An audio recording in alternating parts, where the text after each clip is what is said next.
अतीक अहमद के सबसे छोटे बेटे अबान को प्रयागराज के कसारी मसारी कब्रिस्तान में सुपुर्द एक खाक कर दिया गया। इसी कब्रिस्तान में अबान के चाचा अशरफ और भाई असद अहमद भी दफन हैं। लेकिन दवान के जनाजे के बीच एक ऐसा दावा सामने आया जिसने यूपी पुलिस और खुफिया एजेंसियों की कार्यप्रणाली पर सवाल खड़े कर दिए हैं। दावा है कि 500 रुपए की इनामी और लंबे समय से फरार चल रही अतीक अहमद की पत्नी शाहिस्ता परवीन पुलिस को चकमा देकर अपने बेटे के जनाजे में शामिल हुई और वहां से निकल गई। शनिवार को अबान अहमद को आखिरी विदाई देने के लिए कसारी मसारी कब्रिस्तान में बड़ी संख्या में रिश्तेदार और समर्थक पहुंचे थे। पैरोल पर आए अतीक के बड़े बेटे उमर और अली के पहुंचने के बाद भीड़ काफी बढ़ गई और कब्रिस्तान के गेट पर लगी बैरिकेडिंग तक टूट गई। इस दौरान पुलिस का पूरा ध्यान भीड़ को नियंत्रित करने और अंतिम संस्कार की प्रक्रिया को शांतिपूर्वक पूरा करने पर था। इसी अफरा तफरी के बीच सूत्रों के हवाले से दावा किया जा रहा है कि शाहिस्ता परवीन बुर्का पहनकर महिलाओं के बीच कब्रिस्तान में दाखिल हुई।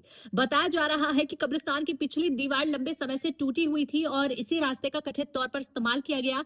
जिस वक्त अबान को सुपुर्द एक खाक किया जा रहा था, इस दौरान कब्र के पास पुलिस की मौजूदगी बेहद कम थी और परिवार की महिलाओं ने कब्र के आसपास घेरा बना रखा था।